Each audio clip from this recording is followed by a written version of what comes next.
All right, it looks like we are live. Welcome everybody to the Maverix Lifestyles Rogue Hangout. It's Alicia Drew here, and I've got John Paul Argentino by my side here. Hey everybody. And we also have Regina Floyd, all the way from Hawaii, with us today as well. And we're really excited today because we're going to be sharing with you guys a topic that I think is very interesting and not spoken about too much within the community that we're a part of. And that is juggling your entrepreneurial life and your job. Now, I believe that a lot of the time it's something that most people don't speak about because they do struggle with it quite often. And there is a huge contrast between, juggling the entrepreneurial lifestyle and the job lifestyle. And if you really do want to step into the entrepreneurial arena, there are a ton of things that you're going to have to do in order to become successful, especially if your goal is to eventually quit your job and work your online business full time.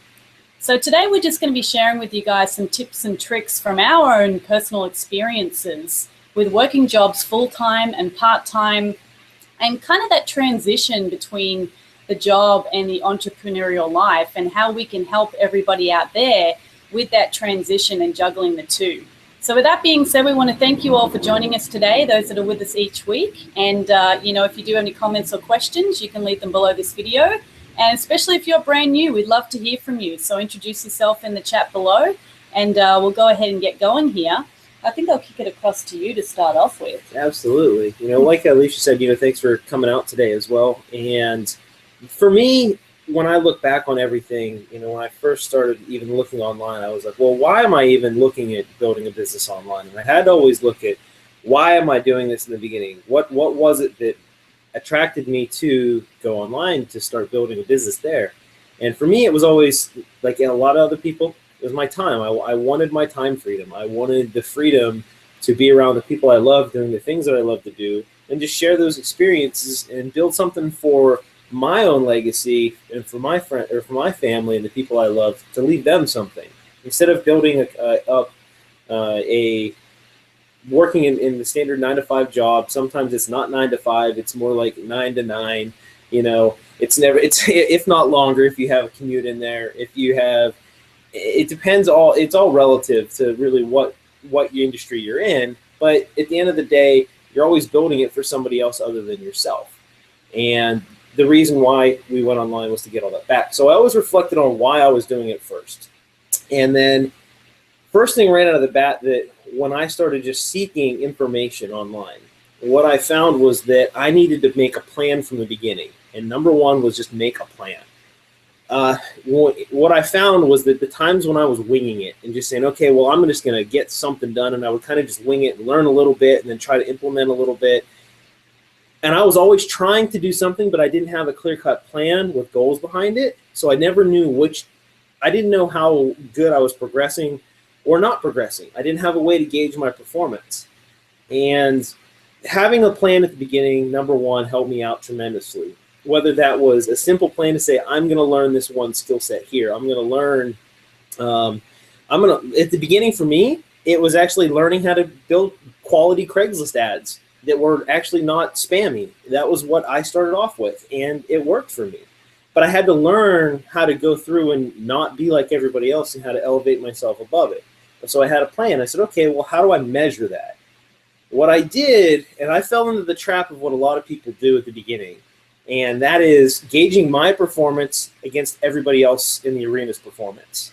And that was the quickest way to mentally beat myself into the dirt. And I can just say it as honest as I can with that, because as a lot of people, at least on the entrepreneurial mindset, is we are extremely difficult on ourselves more than anybody else will be. So if we already know that, don't gauge your performance against somebody else's. And the way I did it was I measured my own performance against myself. So if I had one sale that week, I would shoot for 2 sales the next week. If I made one blog post that week, I would shoot for 2 blog posts the next week. And I just kept going over and over and over, and I measured against myself. And that was the easiest way for me to get it going. Now, if you want specifics on what I measured against, for me, I always like cost per click on stuff. Once I started doing pay per click and things like that, and the cost of leads, I started really getting into that and focusing down on how to narrow that gap down for me. And that was something that I could elevate, or I could gauge on whether it's going up or it's going down, things like that. And then I could look at how to control it.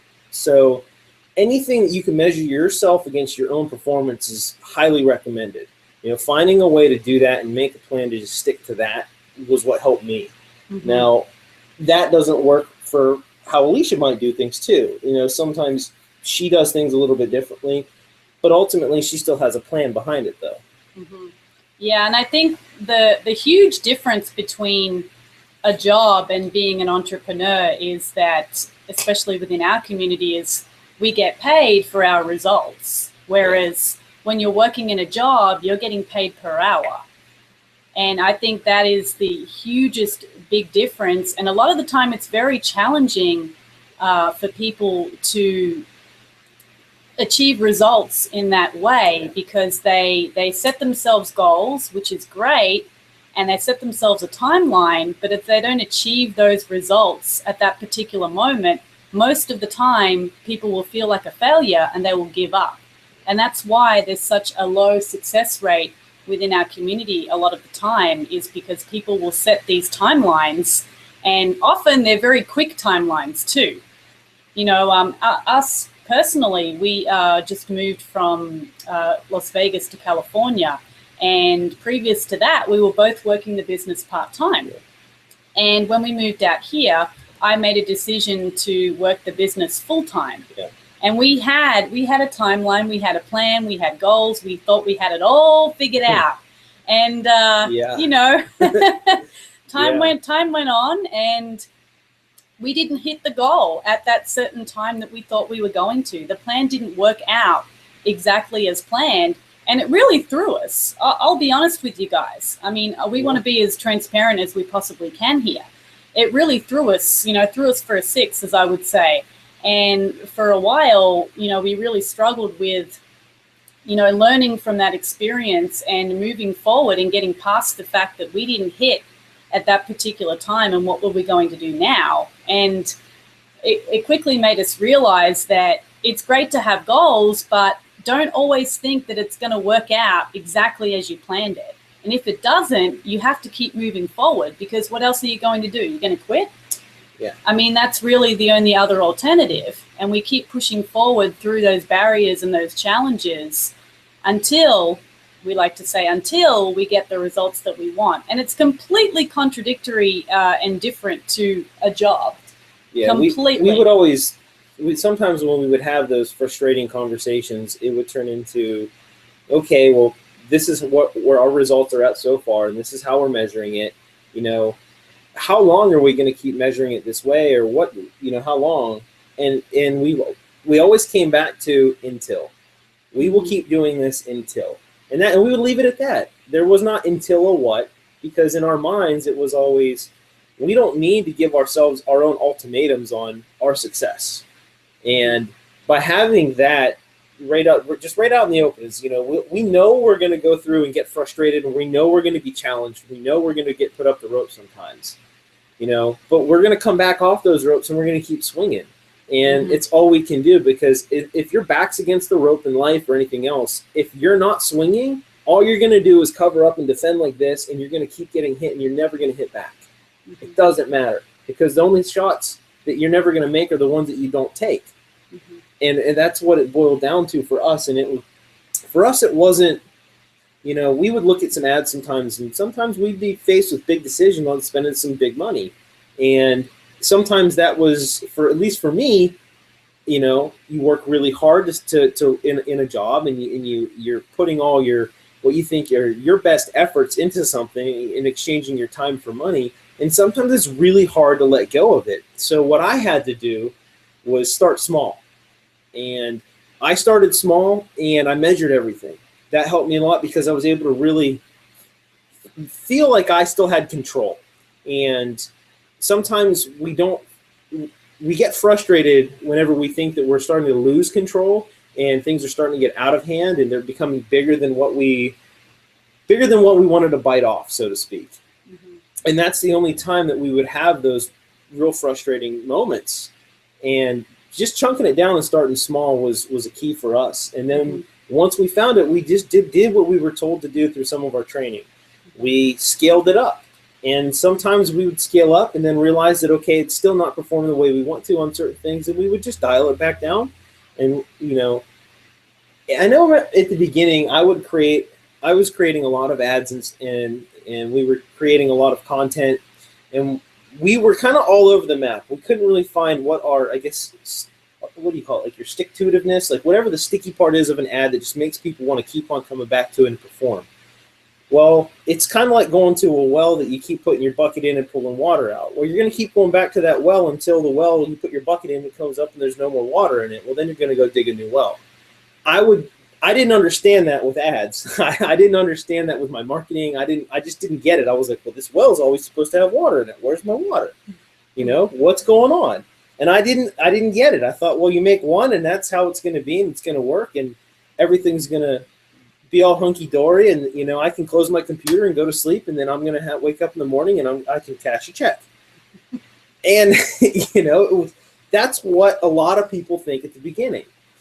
What a lot of people don't realize, though, is that you can still have a plan, you can still have a goal, but you still need tools in your tool belt to know when to pull them out to get you out of certain situations, or to even get you into a situation. So sometimes you need tools to know how to market effectively. You need tools to know how to target your market effectively.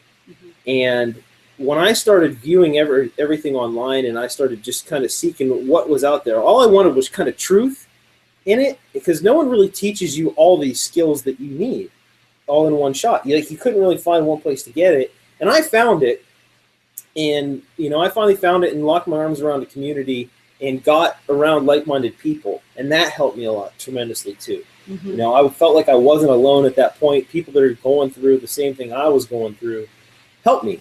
And I'll be brutally honest, as a guy, I'll internalize a lot of stuff. I would never really go out and just tell everybody, here's all my crap. You know, I didn't really barf on Facebook about how bad anything was. You know, I didn't say that I just lost $3,000 because I was an idiot and I didn't know, I wasn't educated on how to run a solo ad, or, you know, things like that. And it wasn't that I got scammed, it was that I didn't know what I was doing. I never got duped. I just didn't have the education behind how I was going to seize the opportunity. You know, and we've had conversations before as well where we've said, you know, one thing that I'll pass on to my children will be that it's preparation and opportunity combined together that really separate the rich from the poor, and it's mentally as well. People are going to go through and say, we are prepared for what's going to come our way, and then with that opportunity comes, we're going to seize on it, and then that's really what they're going to capitalize on. But people don't stop learning. You know, if you're a person that has never picked up a book outside of high school, highly recommend just starting there. It's a huge start. Just make yourself uncomfortable, and I almost guarantee that you're going to come out the other side a better person that you went into it with. Now, I can't guarantee that you're going to, you know, plug into your computer and turn around and bam, there's $10 million the next day. You know, there's a reality check with this, is like I said earlier, is that I had to get the tools that I needed. And I did put in a lot of work. You know, and that's one of those things too, was sometimes it's kind of like going online. And when you go online, sometimes you start, like, say you go to YouTube, for example. Eventually you start finding related videos and you start going down a rabbit hole that just takes you to some other part of the internet that you don't know how you even got there. That's what happens when you start looking for information online too. You start going to everything's all linked together in different ways, and finally you're all going, well, I don't even know what to believe anymore. And that's where I was at. I didn't know what to believe. I knew that people were out there doing it, and I just said, okay, well, I'm going to surround myself around the real people that are doing this every single day, that are doing what I want to do, the people that have been to where I've been. And I just talked to people too. I said, hey, I know that you were working a full-time job. Man, like, what were the steps that you did? What were some of the stuff that you went through? And what everybody came back, the consensus that I got back was, they said, I just dove into learning. And then once I was learning stuff, I was implementing at the same time. Everybody that I always talked to had a common, I guess, core piece of information that they were sharing with me, and it was always that they took action while they were learning. They didn't wait to have everything all together laid out for them. They actually took action on that one chunk while they were doing it. Mm-hmm. And they didn't have to master it, but they had to take action on it. So they were still learning while they were implementing it as well. And sometimes that's the mother of all teaching, is to just do it. Mm-hmm. Is to be almost self-taught in some of it, because you can find ad networks, you can find behavioral targeting, you can find all kinds of stuff online to do. You can find huge stuff out there. And once you choose to just become proficient in one of those, and you start getting that well built for you, and that well is working, then you can go and you can dig another well, and you can learn the skill set for what bucket to put in it to pull the water out. And then you can do it again and again and again. But for me, I found that I could only handle 2 at a time. I couldn't handle 3, I couldn't handle 4. For me, I could only handle 2 different things at one time. Other people might be able to do more, but I tried to only focus on 2 skill sets. And then combined, Alicia focused on 2 other skill sets as well. So that rounded us out as a couple. Now, if you're doing it by yourself, it's going to be a little bit different. Mm-hmm. But we did dive into that learning as well. Yeah, and that was a huge lesson for me to learn when I first got started online, because I thought I was a really great multitasker, and I thought that it was going to serve me really well in this business, and I quickly discovered that that was not the case at all. As we all know, the world of the internet is a huge, noisy place, and we can get very distracted quite easily. And so my thinking of multitasking was, the result of that was not getting anything done. And so I had to really stop and shift, a habit that had been ingrained in me nearly my entire life with this particular business, and say, hey, I am just going to focus on 2 things, and I'm going to master those 2 things, or that one thing, 2 or 3 things max, like what you were just talking about. And in doing that, there was another hurdle I had to overcome when I chose to do that, was that when I put all of this time into building the content or building the funnel or whatever it was, and I got it out there to market, what if it didn't work straight away? And that would happen. And you've spent all this time, all this energy, all this effort into this thing, and all of a sudden it's not giving you the results that you want. What do you do at that point? And this is the point where most people will either just jump into something new, or they'll say, oh, that didn't work, that was a scam, or, I'll just try something else instead. But no, you need to continue learning and bring that into what you've created. Yep. And test and tweak things. And you have to constantly test and tweak things over and over and over again. Change the color, change the text, change the target of the market. There's all different testing and tweaking that's got to go along with it. And ultimately that will build to a certain point if you're testing and tweaking in the right way, if that makes sense. So that was something that I had to let go of, that I created this perfect thing, and now I had to go ahead and just change that thing. And I didn't want to. Yeah. But it wasn't about me. It was about the people who I was putting it in front of, the people whose problems I was solving, the people who I wanted to help live the lifestyle that they truly wanted, and ultimately quit their jobs and have the ultimate freedom in their life that they truly wanted. So yeah, I remember specifically when we decided to change gears in one aspect of our business, and focus really on a really high-end funnel on the back end, like an actual sales funnel of really, where people could come into it and actually be guided along the whole way. When Alicia was working on some of this, I remember one time when the first time it really wasn't a success. And it was the first one was good. And then the second part of it was actually we found some kinks in it. We didn't understand what happened. And it really had anything. It was one of those things where it was one of those deals where no matter what you would have done, it wasn't working. So we had to scrap it and start over again. And I saw her mentally go through this decision-making process of just saying, but I just spent all this time and all this effort into it.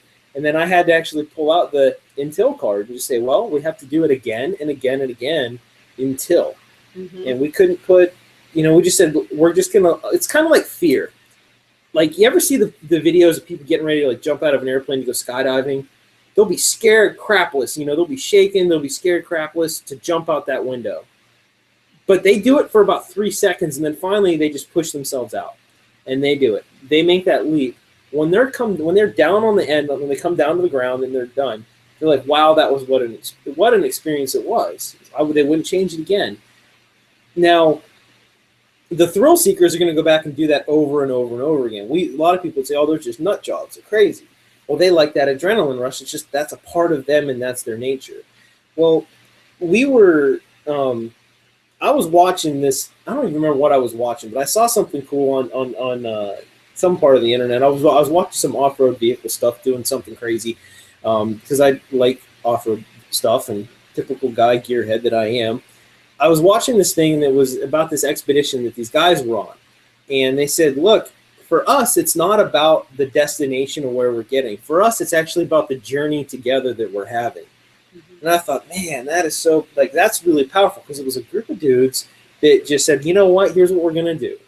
We had decent jobs, and they said, we just want to go out and we just want to say the hell with this, and we want to go out and we just want to see the world that's around us. They wanted to go explore. So they built these big expedition rigs up, and they just started traveling and documenting their success and started putting it on YouTube. And it was just them being jovial and goofing around, but doing it in a nice way. I mean, but the experience that they had together, it wasn't about where they were going. It wasn't about going to Moab. It wasn't about that. It was about the journey that they took to get there. It was about having a person on a motorcycle knock themselves over hundreds of times and helping get them unstuck from certain muddy conditions or rocky stuff, and winching their way out of really weird technical stuff that most people would just walk away from. They'd turn back around and go drive home and be like, hey, it's not worth it. But to these guys, they were like, no, we're going to do this, and we're going to do this together. It's about the journey. Yeah. And they made their own journey. And it didn't matter where they would have ended up. There was many times they had to turn back around and go down a hill because it wasn't worth their safety. And they said, look, we're medically, if we need to be airlifted out of here, something goes wrong, we're going to be screwed, so we can't do this. And they turned around, but they understood why they were turning around, and they said, we're just going to take a different approach. You know, I learned this one in the military. You've got kind of 3 choices you can make in life. You can, when you're faced with an obstacle, you can run from it, you can go around it, you can go under it, or you can blast your way right through it. I like the blast your way right through it approach. And that's why having the tools that we learned allow us to just blast right through certain obstacles. Because now I can turn around and see certain things that are happening around us and say, okay, well, remember when this happened? What did we do then? So every time that we thought that we were failing, all we were doing was we were just getting more data and more information for ourselves to look back and reflect on it and go, okay, what did we do that one time when this happened? And we just pull it up and go, oh yeah, we just changed it this way. And that's all we would do. But you don't get that knowledge unless you do it. You really don't. Yeah, and the beauty of it is you do have the freedom, especially within our community, to make those decisions and market and build a business the way that you want to. And when you're working in a job, it's the complete opposite. You're usually being told what to do, how to do it, when to do it, and why to do it. And it is such a huge contrast. And often it's, it is a struggle mentally, I believe, as well, chopping from one thing to the other. And that's why it's always important to really surround yourself with like-minded people. And, I think let's bring Regina out here, because she literally just moved herself and her family from Las Vegas to Hawaii, leaving her 6-figure income, adrenaline-packed, career to ultimately build her online business full-time. So, Regina, if you want to share a little bit about, that mental transition and emotional transition, that would be awesome. I've actually been out of the job market since 2008 is when I actually walked away from my job. And I guess I had kind of a little nudge from God or the universe. My mother got sick, but I had been looking for a way before that. I had been looking for a way out. And I guess as I'm listening to you both talk, what really came up for me is keeping the why in front of me at the whole time. When I was working as a police sergeant, I was working graveyard, patrolling the streets of Las Vegas, managing a squad, 7 to 9 guys, and also starting to find a way to get out of it. So I was on that hamster wheel, but trying to find a way out. And I did crazy things like I'm working the graveyard shift. So like I had to come up with a plan, which is at that time I was making phone calls and 3-ways and calling everybody, all that stuff. And I was like, well, how do I do this? I'm working all night. I'm in Pacific Standard Time at the time. I was Pacific Standard Time. And so what I would do is I'd go to work with my list of East Coast people. And in the mornings, I'd find a way to have my lunch at the end of the shift, which might have been 6 o'clock in the morning or 5 o'clock in the morning. And I'd park somewhere. But I still had to supervise, so I'd have a radio on, listening to police traffic. But I'd be phoning people from my job in my patrol car in a dark parking lot somewhere, and just finding creative ways, because by the time I got off my shift, I'm running home to sleep. I'm sleeping all day. By the time I get up, it's 8, 9 o'clock Eastern Standard Time. So I had to get really creative. And the thing that really has kept me going through everything, and like you guys said, my plan didn't work. It wasn't like I was going to replace my 6-figure income and then leave my job. It didn't happen that way. My mother got sick, and I had a choice to make, and it was like jumping out of the airplane. It's like it's all or nothing. And I did it a little differently. I walked away. Nothing was working. It wasn't like my 6-figure income was being replaced, but I was determined to continue to focus on why I was doing it. And over the years, as I got creative with all kinds of things to supplement that income, I just constantly focused on the why. So along with all that you guys are talking about with the community, all the different stuff that we've just talked about, is really continuing to focus on the why. Because when that plan doesn't work, and when you're like you said, you spend $3,000 and you're like, oh my God, and your ads aren't quite creating what you think, and your business is not quite where you want it to be, is to continue to really focus on why you're doing it in the first place. And like we talked last week, I made this move, and it wasn't like I waited for the perfect storm. Like I was like, oh hey, everything's got to be perfect. I'm $1 million earner, now I can move. I just decided to follow my heart, follow my passion and my why, and working it all out along the way with some planning. So that's kind of my 2 cents. Is I've been out of the workforce, but even being out of the workforce, I have found that even life just gets in the way. And juggling life and family and moving, like you guys, moving took a kind of a huge chunk of time. And what I love about what we do now, is we're able to kind of share our journey with people and show them the benefits of making that transition. And people don't have to do it drastic. You don't have to quit your job and jump in all at once. People can transition, and I think that's what's awesome about this hangout every week, is that you're showing people how they can make that change. You're teaching them. And here's something, John Paul, when you were talking, I was like, wow, you know what makes you an awesome, incredible leader to follow is the fact that you've been through everything you just talked about. Because it wasn't like the perfect opportunity, like, oh, I had $10,000 to spend. No, you had a job to work. You've tested. You know what didn't work. You've had to remain persistent. You've had to remain, optimistic. There's been difficult times, low times, and you continued. And that's the leader to follow, is the person who's just kept going no matter what. And I think we've all heard many times, there's no plan B. Mm-hmm. And that's what I told myself. I am not employable. I'm unemployable. There's just no way psychologically I could go back to a job. So there's no plan B. I will continue, like you said, I'm the same way. I like to go through mountains, around it, over it, whatever, but I like to charge right through them. There's no plan B. So you'll do all that stuff you have to. You'll tackle it, and when the hours in the day don't seem long enough, or the job's in the way, or the baby's crying, or whatever, people will stay focused and keep plugging away, even if it's baby steps, because the why is the strong thing. So. Yeah, it's so true. It really is to go back at the why. Anytime that we are frustrated with, I've asked myself that sometimes. I'm like, well, crap, man, why do I keep putting myself through this? Like, what the hell? And I just go, that's why I put myself through it. That is why, because what's the better outcome on it? And I would ask myself, well, what's the worst that can happen? That,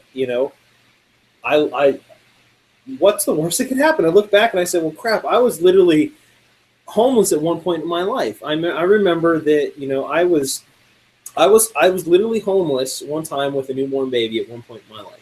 I didn't know what to do, where to go.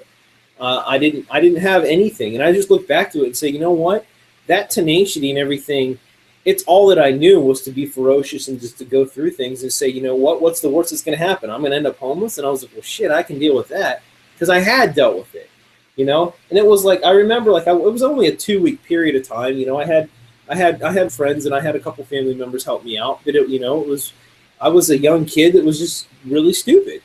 And, you know, I didn't have a support network around me, and I realized I needed to make a support network. And what was really, looking back on it and reflecting, is I can realize now that having building a support network around you is so critical. Don't feel like it's you against the world, because it's not. When you start helping people, or when people want to help you sometimes, and they're genuine in that, not everybody's out to rip you off. They're not. There's really good people in this world. I personally believe that there's only about 10 really, truly awful people in the world. They just move around a lot, so you interact with them a lot. Okay? So, you know, they just happen to move around a lot. So if you keep something like that just says, you know what, not everybody in this world's out to get you. You know, it's not everybody's just out to just get your buck. You know, there are true friends out there. You know, as we get older, you realize that you can count on one hand for how many true friends you have. You know, what I like about what we can do is our network can get so big that, you know, where we find friends all the time where it's like, oh man, I haven't seen you in so long, you know, and, you know, it's great to know that you have other people that are still just as tenacious as you are that are still doing it as well. That's what I like. Yeah. You know, and like I said, I didn't know any better. I didn't know any better than to say, this is all I knew, was just to keep driving and just keep driving and just keep driving and going through it and going after it. And I know what helped Alicia and I at the beginning was we did create a vision board. We created like a board of the things that we wanted. At first, it was crazy because we noticed it was all physical stuff. And now we look at our board and it's like, well, we have that. I don't really need that anymore. So I don't even want that, you know.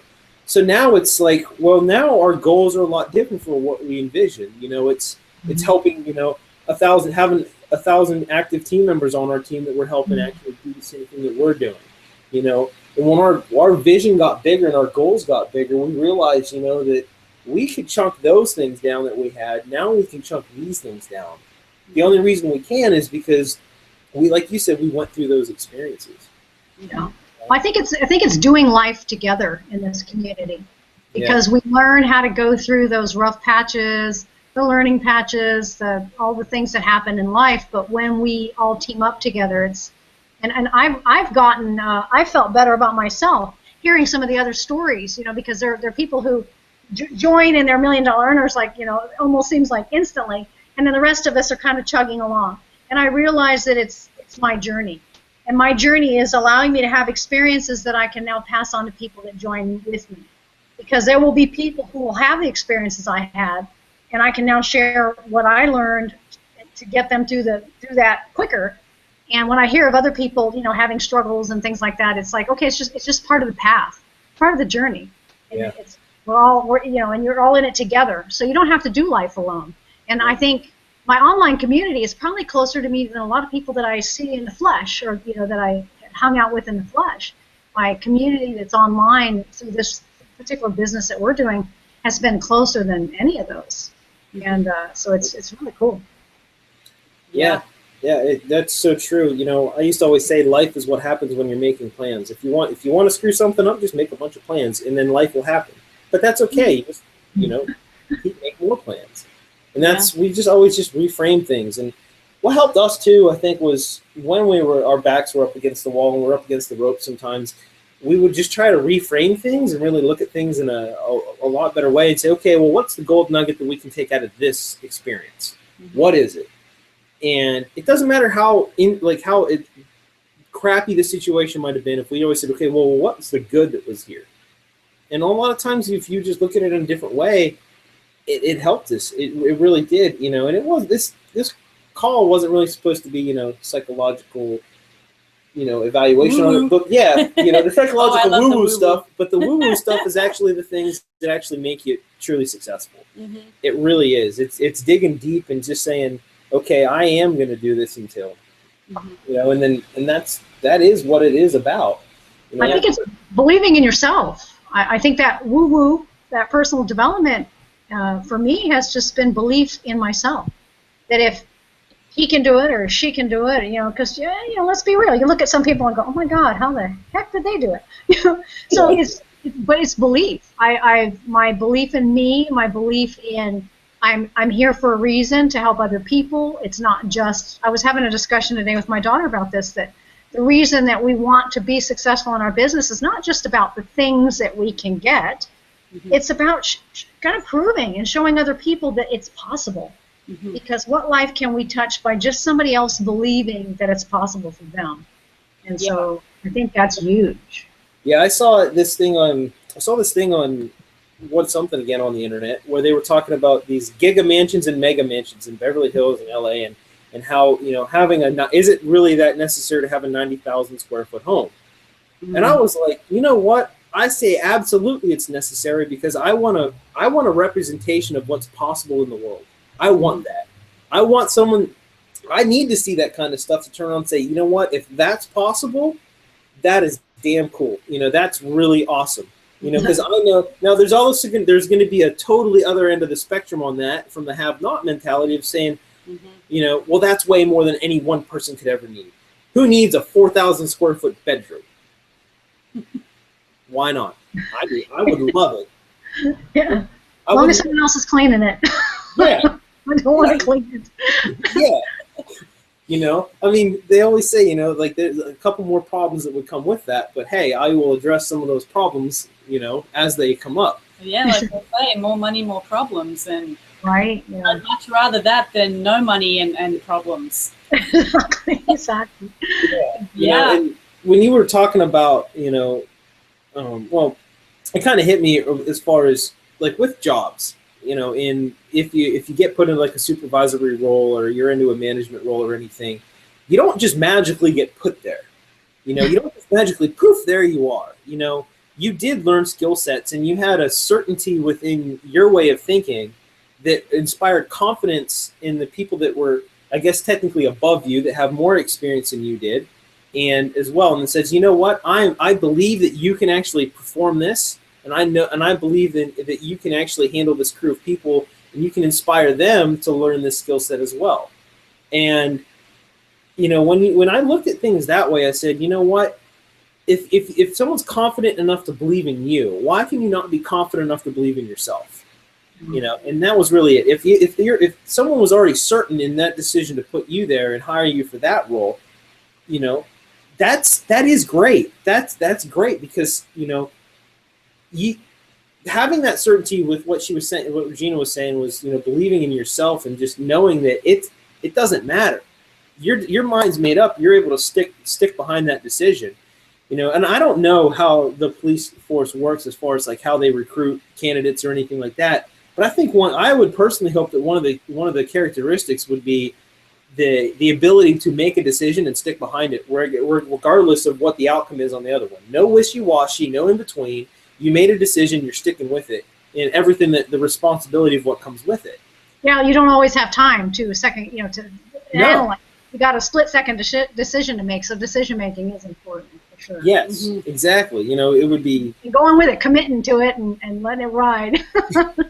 Yeah, exactly. There are certain things that you can't... If you second-guess it, you're going to have someone's foot on your head, You're going to be in weird situations, Ironically, when I got promoted, I didn't feel confident. I didn't feel like I was capable. And it's a testing process. So I managed to test. But the funny thing is, the reason that I even tested was because somebody said something that really just upset me, kind of pissed me off. And I was like, So I did it and didn't feel capable. But then when I got the position, I ended up learning that the whole point of me being there wasn't to be like SWAT girl or, the most tactical person ever. It actually, what I found my purpose there was different. So again, back to the plan. Maybe I thought I was going to show up and just be Miss Tactical and run everything like a tight ship, when actually my purpose there and how it all worked out was for the better of everybody. So I didn't have to be what I thought was, super cop And so it was really interesting how what I learned from that experience. And to believe in myself, that I was good and that what I contributed was adequate for that environment, even though it wasn't what I thought it should be. So. Yeah. Again, it's one of those things where you didn't know if you were good or not. Like you didn't know how to measure yourself against it. There you go. Yeah. You're like, what do I gauge this performance against? And but I sure didn't quit. I didn't go like, oh, I just don't think I'm capable. I'm leaving. I just went, oh, okay. Here's what I got to learn. Like you were saying, pick certain areas. Okay, here's where I know I'm strong at, and here's where I know I need some help at. And I actually implemented the team, using a team like we do here in this company, where we work with each other and we have strong suits. Like the two of you each have strong things that you're both good at. And I think you mentioned that the last hangout, where you're at one thing and Alicia's something else. Same thing in that environment. It's just like, wow, okay, I know I'm not a super tactical woman, but I have a guy that I work with that is. And so, and it's just acknowledging where my limitations were, what I needed to work on, and I went to somebody like we do here. I went to somebody who had that experience. Much like everything that you have talked about today, the ads and all the different stuff that you've learned, people that join your team are going to be able to have that knowledge that you now know. They don't have to come in knowing exactly how to do that, because you can lead them that way. Mm-hmm. And then maybe somebody comes in with, like, maybe they're designers or something on your team, and you can use them for pictures, or it's really cool how it works, because we work as a team.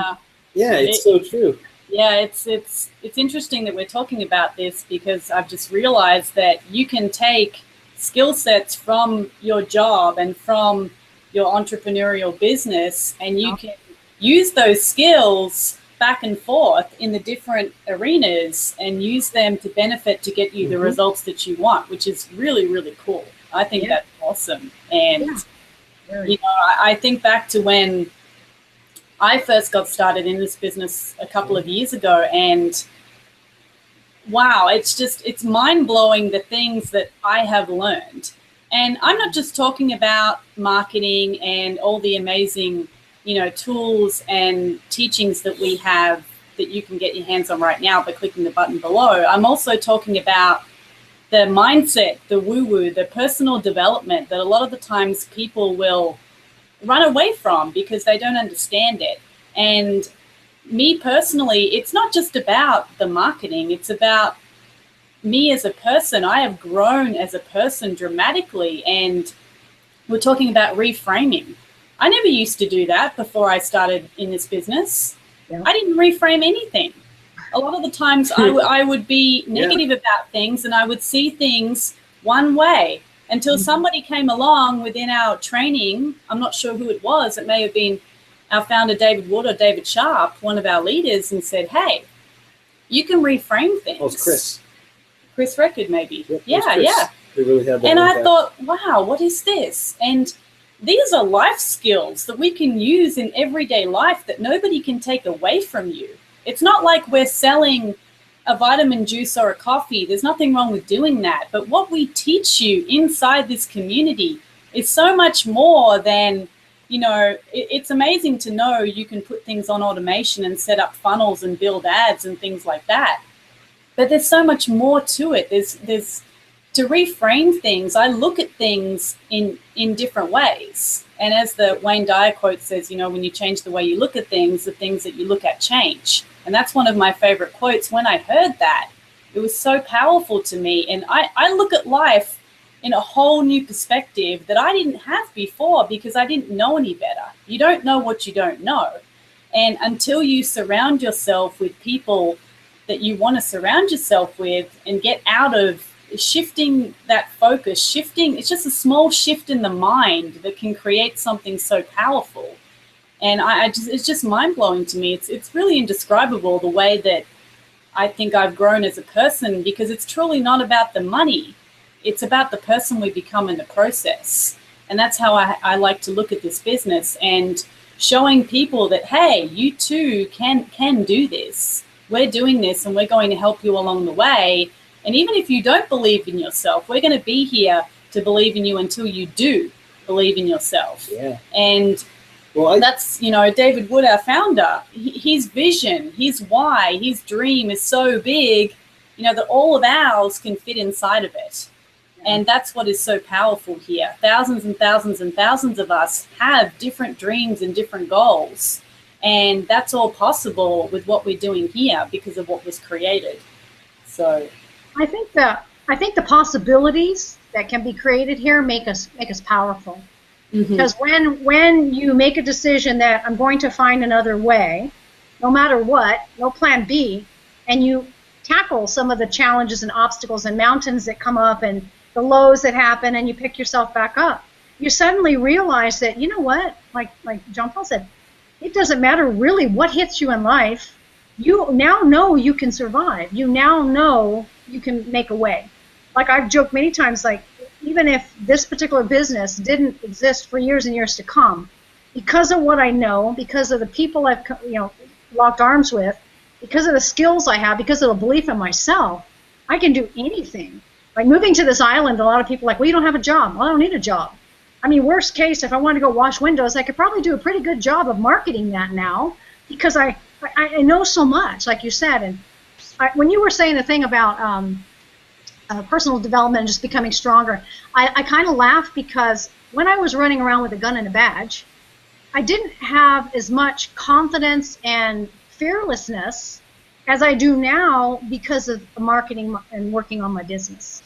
I have grown so much as a confident person in anything that I do, more than I did when I run around with a gun and a badge. And it's just kind of funny that this business online has improved me more than my job ever did. But that has all contributed to, I mean, my skill set there has contributed to this. And if I was still there, what I know now could probably contribute to that. But I mean, it's powerful. Yeah. It's really powerful. And I know that, John Paul, I know you feel the same way with your work. You've taken things, that you've learned throughout the business and put them into what you're doing as well. Yeah, I have. And I came from a background of, well, it was kind of interesting. I mean, if you look back 10, 15 years, I mean, I grew up pretty much in a hardworking, small town. I grew up back and forth between a city and a farm. We're talking like we would cut our own firewood, sometimes. I mean, I remember bedding down cows, shoveling cow crap, baling hay. As I got older, I went and, I became a aluminum welder. I welded for 6 years, welding aluminum dump trucks professionally, and for a living. And then I was like, I'm actually really smart though. And sometimes for what's really can kill like intellectual people sometimes is that they know that they're smart and they're not really using themselves to their full capability. What will happen is people will, it doesn't matter what they put themselves at doing, they're really good at, they'll master that skill set and become one of the top in their field. And then they just get bored with it. There's no more fulfillment in it. They're like, yeah, I'm not challenged anymore. It's kind of like when you would see like a 4th grader or a 5th grader that's really smart, but like there's like problems at home, and so the family blames like ADD on them, that kind of crap, because they're not challenged anymore, and people aren't recognizing it to see that they need challenge. So what happens? People leave companies. I had then decided to shift gears. I moved out to Las Vegas to help my younger brother grow his company a little bit, and then lo and behold, I fell back onto an old passion of mine, which was motorcycles and racing. And it was something that I had done growing up as well too, was always around motorbikes and motorcycles and doing something with gears and wheels. And I went into a store one time to get some knee pads. I needed some knee pads because we were going to go out into we actually were going out to Apex out in Las Vegas, and we needed some stuff, and they were going to have a Best of the Desert series going on at another race. And so I needed to get some gear. I went into this one store and I realized, well, crap, I saw this manager in there running around like a chicken with his head cut off. He had no team members behind him. He was kind of like an army of one. And I was like, and I was kind of a schmuck to him in a way, because I made him move out like some of the aisles out of the way. And I said, look, I need to try these out to know that they're really good. So I made him put these knee pads on me. And then I did like a baseball slide down the middle of the aisles. I like ran down and I just got on my knees and I was like, yep, these will be perfect. But I looked back and I left like this big long streak down the middle of his store. And I felt like such an idiot. I was like, oh, man. But I was like, well, he made the sale because I bought the pads and everything. He didn't realize that was me. But I saw this Craigslist ad later on, that said, hey, we're looking for talented individuals. And I knew nothing about selling really anything at all. I didn't know crap about retail sales, but I knew motorcycles and I knew the people that rode them and I knew the community. And I always knew that really well. So then I was like, well, if there's anything I can do, at least I can connect with people and do the whole fake it till I make it type thing. Well, I didn't realize what I was getting myself into. And on my first job interview that I went to, he didn't remember me at all. He didn't. And I was like, oh, thank God, he didn't remember me. That's good. And I had to do this interview with the district manager at the time, who basically said, okay, this is the numbers that we want, and we're hiring you to get this result. And I was like, all right, well, if you want some numbers, I'm just going to get you some numbers. So I went and just crushed it. And I started doing like little Craigslist stuff too back then, was to try to drive more traffic into the store. I never told my boss what I was doing or anything. I was just doing it on my own. I was just out there doing it, and I was networking with people. I was going to races and really building a following. So eventually I got to the point where people were coming into our store just to see me, to get them to sell them gear, because I was talking with them outside of it. Well, I didn't realize that there's actually like 7 different steps to selling in a retail environment. And I went through all this training and everything. When I made the transition online, what happened was I didn't realize that still online, we're still a destination. People are coming here for a reason. They're coming here to get information. It's my job to give it to them as quickly as possible, or else they're just going to go somewhere else to get it. And it took me, I don't know why it took me so long, but going from the retail sales environment to the online environment, I had a big struggle at the beginning, because all I knew was in the retail space was like features and benefits, kind of like knowing all the stats for on a car when you go into a car lot. The person just basically can read the same information that you're reading. What's really going to close the deal on it?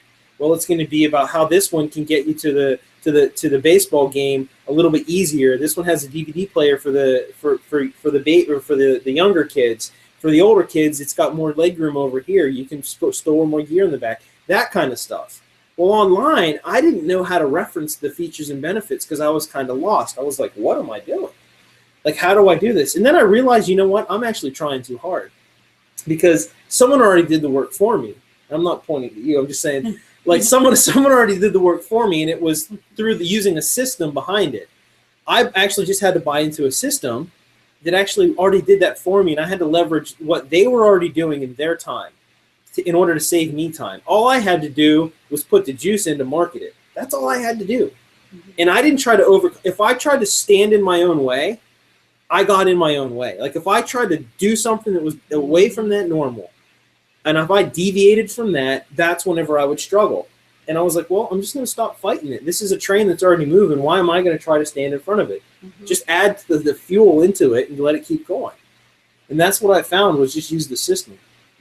But I remember too, we were talking earlier about like, what's the worst that can happen scenarios. And one time, as I grew in my career, and I had to go to different states, and I ended up starting traveling within my company, and I had to let someone go from a position one time. And this individual said something to me, and it was great, because she was we just clashed heads. There was a behavior thing. It was an attitude. I couldn't coach anymore. It was just an attitude thing. It had nothing to do with, there was all attitude there. There was no behavior that said, I want to actually improve on anything. So you have to make a decision. So I had to let this individual go. And what she said to me at the end, she goes, "It's all right. I was looking for a job when I found this one. What's the worst that could happen? I'll be looking for another one." And I was like, that's the best way to take that. Out of anything you could say, like, that's the best attitude you could have, of just saying, okay, I have to eat a crap sandwich, but what's the worst that's going to happen? She was like, I was already looking for a job when I found this one. I'll be looking for a job again. I was just like, wow, that's the best way to handle that. And I just laughed about it, because I was like, well, what? That's so true, Yeah. And she was cool. See, I mean, it wasn't like this. She just accepted it and realized it, but it was still like, what you gonna do? Yeah, it's like the world didn't crumble around her like what happens with most people. She just thought, well, okay, I'll move on. Yeah. Yeah, exactly. It wasn't personal, it wasn't turned into this, like this big fight or anything, but it was the best way that I always think back to that too. But man, it helps me now, because I reflect on it and go, what is the worst that could happen? Really, what is it? And it's funny how things always turn out the way they're supposed to be. And while we're in the situation, we can never understand that. And once we get through that, we can look back and say, oh, wow, I was meant to go through that to get where I am right now. Yeah. So, And sometimes, like, through coaching, even like in my regular job, what I would do was I would tell people, hey, you're going to have to learn a new skill set, and I'm going to take you through this. But you're going to take the initiative. If you reach, I'll reach. If you take one step, I'll take two steps. But you have to put that input in there first, and then I'll keep helping you out with it. And I always tell everybody on my team, I said, look, I promise you that you're going to go through this. And I said right off the bat, I said, you're going to be so uncomfortable. You're going to feel weird. You're going to feel awkward. You're going to feel like you're tripping over everything. Don't worry, though. Just go through it. Because I've been there. I've done it. I stumbled. Here's where I'm at today. Mm-hmm. But I can tell you, and I promise you, that you're going to come out on the other side a better person, and you're going to be looking back on it and say, I'm so glad that we did that together. Mm-hmm. And in reality, it was them that actually did it the whole time. Mm-hmm. It was me just saying, look, I'm going to be here for you, and just owning the decisions that come with it. Mm-hmm. There's not really anything hard about it. And for me, going online, what I reflected on one time was what scared the living crap out of me was actually who I had to become in order to be the successful person on the other end. It wasn't about failing. It wasn't about any of that. What it was I was personally afraid of who I had to change into and to develop into in order to be that success. And it scared the living shit out of me. I was like, I got a lot of work to do. And I knew that I had a lot of work to do. And it just scared me. I was like, I'll be honest, that was the only thing I was afraid of. I wasn't afraid of losing the money. I wasn't afraid of, putting the time into it. For some stupid reason, I was afraid of my own success, and I stood in my own way. Mm-hmm. And that's what it was. It was, and I see it a lot. Sometimes I tell some of my people that I'm training, I'm like, don't stand in your own way. Get out of your own way. Just pull your own foot out of your own butt, whatever it is, because you're just going to fall over. Just stop it and just let it happen. Mm-hmm. And then when people did that, they're like, you know what? You're right. Just buy into the process. And once you just buy into the process of it, and the process has changed in learning the skill sets, you're a better person on the other end. And like Alicia said, no one can take the stuff away from you that you can learn within our community. No one can take it away. It doesn't matter, And sometimes we're challenged with finding specific examples of what kind of business can this work for, things like that. What exactly are you selling online? Well, you can use this to sell anything. You can use this to build almost practically any business. You can use aspects of it to increase productivity and almost any business out there, any system that's out there that can be improved upon. I guarantee that you will find something that can basically take and elevate something even way higher, way more than what the cost of anything actually is. It will actually cost you more not to actually get involved with something in the long run. Mm-hmm. It really would. What you would lose from not taking action will actually be way more than what you have to gain. Mm-hmm. Yeah, it's so true. Sometimes I've wanted to get out of my own way so bad that I literally want to physically, pick myself up and shake myself and just throw myself across the room, because ultimately I knew it was only me that was stopping me achieving the results that I wanted. It's nobody else. It's not, it's not your sponsor. It's not your friend. It's not, it's not anybody else. It's not, your husband, your cousin. It's you, and only you are capable of achieving the results that you want, and you truly are. It doesn't matter where you are, who you are, or where you've come from. We all have the power to choose, and it doesn't matter what's going on in your life. You need to stop getting ready to get ready and realize that, if you do want to step into this entrepreneurial arena and you are working full-time, you are working part-time, that's okay. You can do this. We're all here to tell you that you can do this. But you have to realize that you can't come home and sit your butt on the couch all night and expect to get results. You are going to have to work. Mm-hmm. You are going to have to plan, as we've spoken about, set goals. You're going to have to manage your time and prioritize what it is that you want to do. Because the bottom line is you're going to prioritize the things that are important to you. The things that are important to you, you will find a way. And the things that are not important to you, you'll find an excuse. And so that's a huge thing. Say that again, just so I want that to kind of, if there's one thing from this that would sink in, that would be it. Mm-hmm. I think. Yeah, we truly do. If something's important to us in our lives, we will find a way. And if it's not important to us, we're going to find an excuse. And it really is that simple. And that goes with anything in life. You know, we can find the time to work out. We can find the time to go and visit our parents. We can find the time to make that phone call to that person that we've been dreading to make. We can, you know, make the time to hit the button below and just get started. We need to stop getting ready to get ready, because we don't know how long we're going to be here. We truly don't. We take things for granted, and we don't know what's going to happen. And, you know, I don't know about everybody else, but one of my greatest fears is to look back and say, well, what if? What if I did that? What if I did make that decision? What if I did just go after my dreams? What if I did that? And I'm sitting here right now and I'm regretting not going after my dreams, which is one of the number one regrets of people in their dying days. So you don't want to be one of those people. You want to make things a priority. And it really does all come back to your why you want to do what you want to do. If you want it bad enough, if you want it more than you want to breathe, you're going to do it, no matter what. Nothing's going to stop you. You know, there are times I work out 6 days a week, and I do the Beachbody programs, Insanity, and all those crazy things. And there are times where I literally want to cry. I'm in that much pain, and I push through, and I dig deeper, as we like to say. And often I will look up at a family photo on the wall or something around me, and I remember why I'm doing what I'm doing. Because I'm not just working out for me. I'm working out so I can be fit and healthy and be there for those people that are important to me. And they're the type of things, that's my why. That's the thing that will push you through any barrier as you think about why you're doing what you're doing. And I think that's ultimately, you know, what allows people to achieve their results. Yeah, and like one actual personal tip for me as well is, you know, she was talking about working out, and for me, sometimes I like mental clarity. I like to be mentally sharp. What helps me is if I was ever working like a really long day, you know, a 12 to 16 hour day, you know, by the time I'm to work and home and everything, I still had to make time to do the business. And what would help me was I changed my eating habits, and I would force myself to actually eat a little bit more leafy greens before the sun went down. And it might sound crazy, but I was mentally more in tune with what was going on. I was a little bit more sharper. I don't know what it is. I think I heard Aaron Rashkin actually talk about this one time, the science behind it, but he'd recommend trying it out.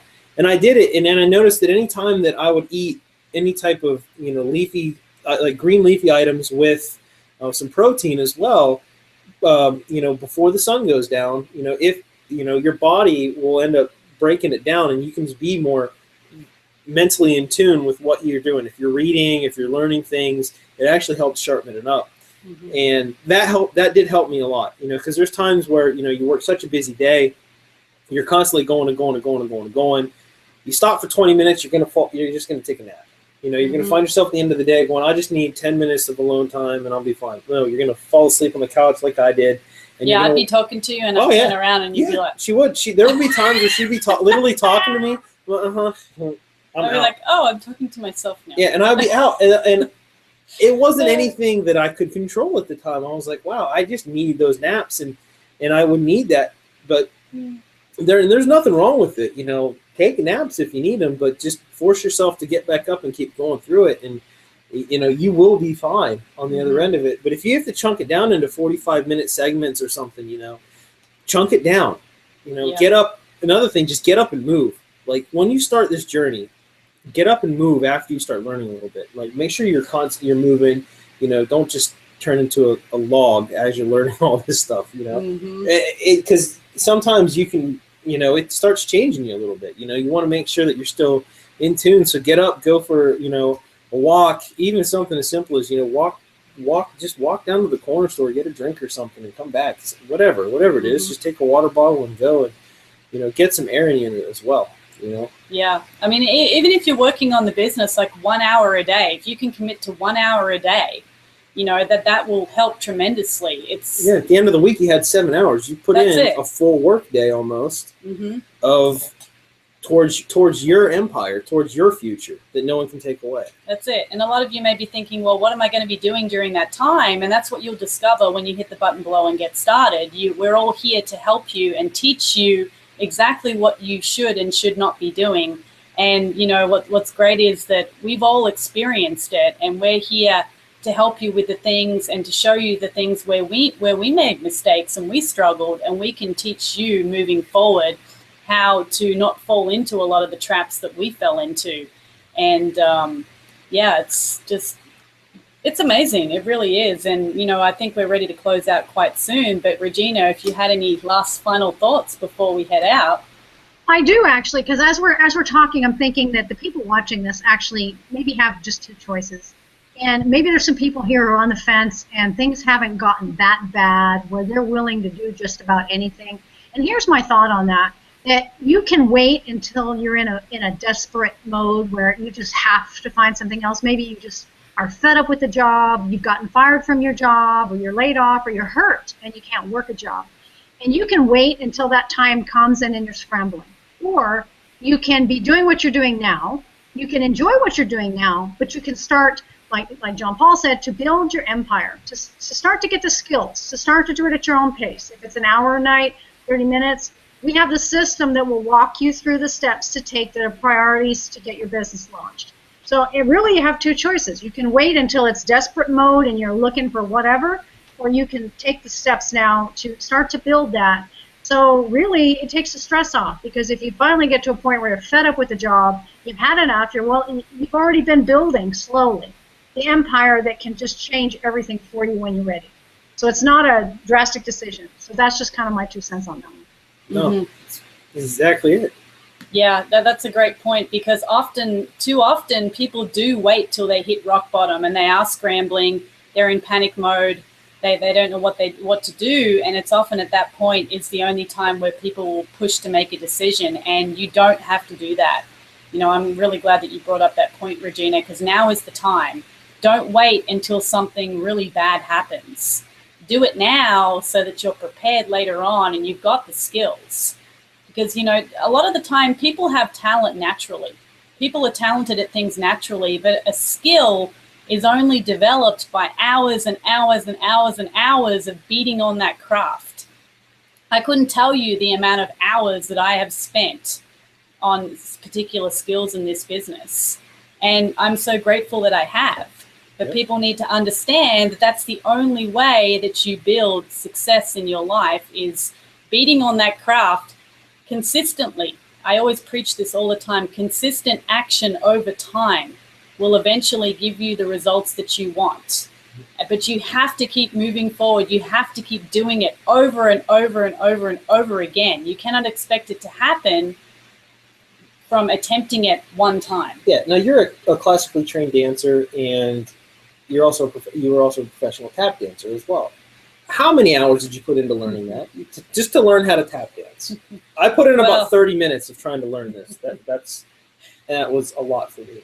But yeah, well, I started dancing when I was 3 years old, and I'm 35 now, and it was my way of life, and it was the way that I grew up in the world, and I was taught, as professional dancers, performers and things, when we learn things, we would hear, do it again, do it again, do it again, over and over and over, and we would keep doing that tap step, that ballet step, that jazz step, whatever it was. We would continue to do it in class week in and week out, over and over and over and over again. And why is that? So that we could master that skill, so we can master that craft.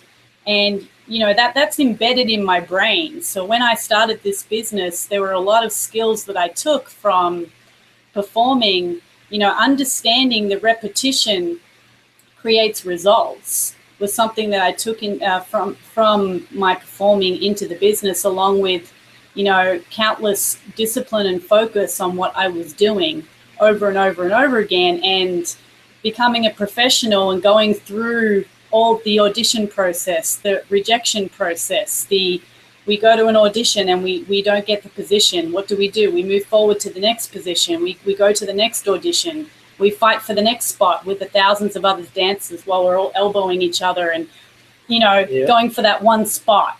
But why are we doing that? Because we love what we do and we want to create success, and we understand the concept of success is built over time through repetition over and over and over again. So, yeah. And I know as well, too, I went into learning this skill set and I didn't put a time frame on it. I said, you know what? I knew that it was, for me, I knew it could possibly take me a couple of years, like 1 or 2 years, and that was what I said. I went into it knowing already that it took others, 7, 8 years, 9 years, almost a decade to really get the results they wanted. But they stuck through it. They had their high periods, their low periods. They had their peaks and their valleys, just like any other business. They did that, but they were constantly learning and building their skill sets. And I knew going into it that I was going to give it, 1 to 2 years right off the bat. And I already had that expectation, but I didn't say I'm going to give it 1 to 2 years and I'm just going to quit. I knew that I was actually going to go into it. I knew that I was going to learn skill sets, and I knew that I was never going to be able to walk away from it. And why would I never walk away from it? Because it's like walking away from someone, basically the goose that laid the golden egg. You have your own golden egg from the skill sets, Mm-hmm. So why would you kill your goose? Mm-hmm. It's really it. Yeah. And the only way that I got that skill set was I watched a video just like what you're watching right now. I saw a button down below a video as well, and I just made a decision to click the button. I got in, and I actually started implementing everything that I learned right off the bat. I didn't ask a million questions. I didn't question people whenever I did ask a question to tell that were giving me information, and I just took charge. Mm-hmm. I took charge of my life and said, you know what? This is what I know, and I know that by getting the tools that I need, by clicking a button below and buying whatever it is that I need to buy so that I can actually be successful on it to get the information I need, that's what I was doing. I didn't second guess it. Mm-hmm. It was really that simple. Yeah. There's hard work that went with it, but it really was that first step. Really is a simple step. Mm-hmm. It is. Yeah. So with that, I'm just going to go ahead and say, guys, it's been a pleasure. Thank you for joining us this weekend. We will be here next Sunday as well. The same bat time, the same bat channel. Thanks for enjoying or spending your night with us here on the Maverix Lifestyles Rogue Hangout. We appreciate it. Thank you very much, guys. We'll see you on the inside.